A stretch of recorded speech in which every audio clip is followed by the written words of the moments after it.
أعوذ بالله السميع العليم من الشيطان اللعين الرجيم بسم الله الرحمن الرحيم اللهم صل على محمد وآل محمد وعجل فرجهم.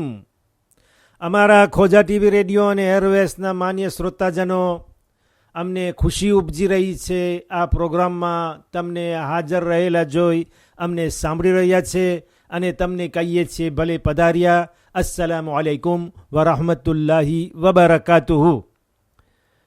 તરત જ જે સવાલ આવ્યો છે તે આપની સામે પેશ કરું છું. તમે સજદએ સહવની મસાઇલના પ્રોગ્રામમાં વાત કરી, સજદએ સહવની મસાઇલના પ્રોગ્રામમાં વાત કરી, પણ સજદએ સહવની રીત બતાવી નથી. અગર બની શકે તો અમારી આ ખ્વાહિશને પૂરી કરશો. કદાચ મદ્રેસામાં તેની તાલીમ અપાતી હશે કે સજદએ સહવ કેમ થાય, પરંતુ રેડિયો ઉપર આપો, આનો ખુલાસો આપો તો તમારો આભાર માનવામાં આવે છે. જવાબમાં કહેવાનું કે તમારો સવાલ બરાબર છે. સજદએ સહવ વિશે એક વખત વાત થઈ ચૂકી છે, પણ તેને કેમ અદા કરવામાં આવે બતાવવામાં આવ્યું નથી. તમારા સવાલને સંતોષ આપવા માટે એના ઉપર હું આજે આવું છું. પહેલે તો એ કહેવાનું કે સજદએ સહવ કયા કયા વખતે કરવું જોઈએ. 5 એવા સંજોગો છે. આયતુલ્લાહ અલી અલ હુસૈની અસિસ્તાની સાહેબ તવઝીઉલ મસાઇલમાં ફરમાવે છે કે એવા 5 સંજોગો છે જેમાં નમાઝ પૂરી કર્યા બાદ 2 સજદએ સહવ વાજિબ છે. ઘણી વખત તમને એમ વાંચવા મળે અથવા એમ સાંભળવા મળે કે એક સજદએ સહવ કરો, તો એક સજદએ સહવનો અર્થ એ છે કે 2 સજદા કરવા. હંમેશા સજદએ સહવમાં 2 સજદા હોય કે ઉપરા ઉપર તે અદા કરવાના હોય છે, અને તેની રીત અત્યારે બતાવવામાં આવશે. જેવી રીતે કે કહેવામાં આવે કે મગરિબની નમાઝ પઢી લ્યો, તો એ જેને કહેવામાં આવે એને ખબર હોય કે મગરિબની કેટલી રકાત હોય. એ પૂછશે નહીં કે 2 પડું કે 4 પડું, એને ખબર છે કે મગરિબ એટલે 3 રકાત. અગર કોઈને કહેવામાં આવે કે ખાને કાબાનો તવાફ કરો, તો એને માલુમ હોય કે તવાફ એટલે 7 ફેરા કરવાના હોય, પૂછવાની વાત નથી.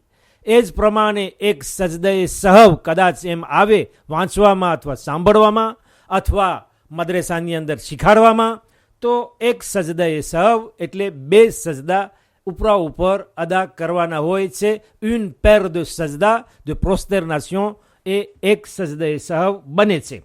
પહેલું, જ્યારે ભૂલથી નમાઝમાં વાત કરે, નમાઝ પડતા પડતા ભૂલથી વાત થઈ ગઈ હોય, થઈ શકે છે ને, કોઈ દરવાજો ઉગાડો મૂકી દીધો હોય, બચ્ચું બાજુમાં રમતું હોય, તો ભૂલથી આપણાથી બોલાઈ જાય. બીજું, જ્યાં નમાઝની સલામ ન પડવી જોઈએ ત્યાં ભૂલથી પડી નાખે, જેમ કે પહેલી રકાતમાં ભૂલથી સલામ પડે, એવી જ રીતે ત્રીજી રકાતમાં કદાચ 4 રકાતની નમાઝ હોય ને સલામ પડી લે, પછી યાદ આવે કે અત્યારે સલામ પડવાનો ટાઈમ નથી, નમાઝ હજી બાકી છે, તો એ ભૂલથી સલામ પડાઈ ગઈ હોય. નમાઝ તો થઈ જાય જેવી રીતે કરવાની હોય, પણ આ ભૂલને સુધારવા માટે સજદએ સહવ હોય છે. ત્રીજું, જ્યારે તશહુદ ભૂલાઈ જાય, બની શકે છે કે બીજી રકાતમાં તશહુદ પડવાનું હોય અને એ તશહુદ આપણે પડીએ નહીં, ભૂલાઈ જાય અને ત્રીજી રકાત માટે ઊભા થઈ જાય અને પછી યાદ આવે. ચોથું, જ્યારે 4 રકાતવાળી નમાઝમાં 2 સજદા બાદ શક થાય કે હું આ 4થી રકાત પડું છું કે 5મી પડું છું, એટલે 4થી રકાત કે 5મી અથવા 4થી રકાત કે 6ઠી, આ વિશે સહી શંકામાં ઉલ્લેખ થઈ ચૂક્યો છે.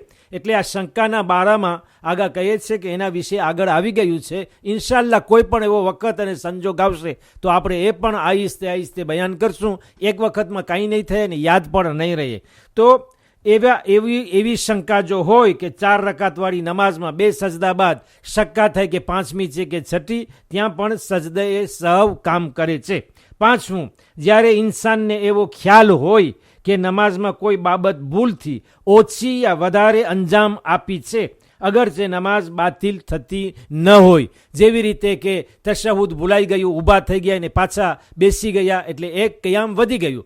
એક બીજો સજદો ભૂલાઈ ગયો અને આપણે ઊભા થઈ ગયા અને યાદ આવ્યું તો તરત બેસી ગયા, તો 2 વખત ઊભા થયા એટલે એક કયામ વધી ગયું. તો એવી રીતે જ્યારે નમાઝમાં કોઈ બાબત ભૂલથી ઓછી યા વધઘટ થાય તો તેને, જો કે એ નમાઝને બાતિલ ન કરતી હોય, પણ એને સુધારવા માટે સજદા-એ સહવની જરૂર છે. અને આ 5 કેસ 5 સંજોગ છે કે જેમાં સજદા-એ સહવ વાજિબ થાય છે. હવે સજદા-એ સહવની રીત આપણે જોઈએ. સજદા-એ સહવની રીત એ છે, page 332 332 નંબરનું પેજ, પાનું છે તવઝીઉલ મસાઇલનું, અને મસઅલો છે 1259 1259. એમાં તમે વાંચી શકો છો, જોઈ શકો છો કે સજદા-એ સહવની રીત એ છે કે સલામ પડ્યા બાદ, એટલે સલામ થઈ ગઈ, નમાઝ ખતમ થઈ ગઈ, તરત જ મોઢું ફેરવ્યા વગર અહીંયા જ બેઠા હોય, વાતું કર્યા વિના, ન વાતું કરવાની છે, ન મોઢું ફેરવવાનું છે, ન ઊભા થઈને ક્યાંય જવાનું છે, તો તરત જ સજદા-એ સહવની નિયત કરીને, સજદા-એ સહવની નિયત અને કેના માટે સજદા-એ સહવ કરી રહ્યા છે, કારણ કે ઘણા કાચ છે, ઘણા સંજોગ છે. કયા સંજોગ માટે આ સજદા-એ સહવ થઈ રહી છે? તશહુદ ભૂલાઈ ગયું છે, યા સજદો ભૂલાઈ ગયો છે, યા કોઈ કાર્ય વધુ અથવા ઘટાડે થયું છે, એ વધઘટના માટે તો આની નિયત કરીને સજદામાં જાય. અને તે માટે ahવતે લાઝિમ છે, એટલે પાર પ્રેકોશિયો ઓબ્લિગાટોર, ahવતે લાઝિમ છે કે જે સજદો એવી વસ્તુ ઉપર કરે કે જેના ઉપર સજદો સહી છે. એટલે આમ તેમ સજદો કરવાનો નથી, પણ જેવી રીતે તમે નમાઝની અંદર સજદો કર્યા એવી જ રીતે એ મોહર ઉપર સજદો કરવામાં આવે. ત્યારબાદ ahવતે મુસ્તહબ છે, પાર પ્રેકોશિયો recommandé, એટલે કે મુસ્તહબ છે, સવાબ છે. ત્યારબાદ એ zikr પડે કે અહીં જણાવેલ zikr પડવું બહેતર છે. એટલે સજદા-એ સહવમાં એક ફેરે આપણે માથું, કપાળ સજદા ઉપર, સજદાગાહ ઉપર, મોહર ઉપર રાખી દઈએ અને બિસ્મિલ્લાહ વબિલ્લાહ અસ્સલામુ અલૈકા અય્યુહન નબીયો વ rahmatullahi વ બરકાતુહુ પડવું એ ahવતે મુસ્તહબ છે, સારું છે, સવાબ છે. એટલે કે એના પછી ત્યારબાદ બેસીને ફરી સજદામાં જાય. એટલે એક સજદો થઈ ગયો, આ પડી લીધું, પાછા સજદામાં જાય અને પાછું બીજી વખત આ zikr પડે. એટલે આ 2 સજદા કરી લીધા પછી ફરી બેસીને તશહુદ પડે. તશહુદ પડ્યા બાદ અસ્સલામુ અલૈકુમ વ rahmatullahi વ બરકાતુહુ કહે. એટલે કે 2 સજદા છે ઉપરા ઉપર કરવાના. એક સજદો, એમાં zikr પડવામાં આવે, પછી પાછો બીજો સજદો, એમાં zikr પડવામાં આવે, અને એ પછી બેસીને તશહુદ પડે, અને તશહુદ પછી સલામનો આ એક જ ભાગ પડે, અસ્સલામુ અલૈકુમ વ rahmatullahi વ બરકાતુહ. તો સજદા વાજિબ છે, એટલે આ જેસ્ત કરવાના છે. અગર સજદાની અંદરમાં zikr પડવામાં ન આવે, અગર zikr ભૂલાઈ જાય, યાદ ના હોય કે શું પડવાનું છે, અહીંયા બિસ્મિલ્લાહ વબિલ્લાહ અસ્સલામુ અલૈકા અય્યુહન નબીયો વ rahmatullahi વ બરકાતુહુ છે, પણ કદાચ યાદ ન હોય, ભૂલાઈ જાય શું પડવાનું છે, તે છતાં પણ પડ્યા વગર માથું ઊંચું કરી અને બીજે વખત સિજદો કરે. યાદ રાખજો કે સજદા કરવા વાજિબ છે, zikr પડવો મુસ્તહબ છે. એટલે zikr પડો અને સજદા ન કરો તો એ કબૂલ નથી, એ કાફી નથી, પૂરતું નથી.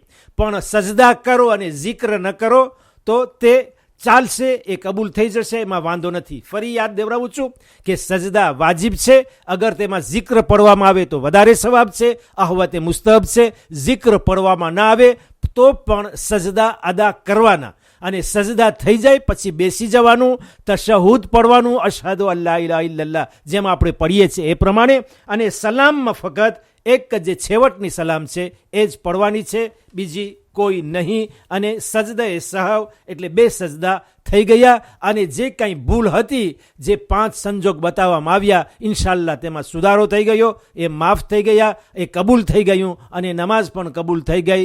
અલ્લાહ આપણને નેક તોફીક આપે, આપણી ઇબાદતોને કબૂલ કરે. બે હક્કે ફાતિમત વ અબીહા વ બાલિહા વ બનીહા વ સિર અલ મુસ્તવદઅ ફિયા. વાલૈકુમ સલામ વ રહમતુલ્લાહિ વ બરકાતુહુ. અને અલ્લાહ હાફિઝ.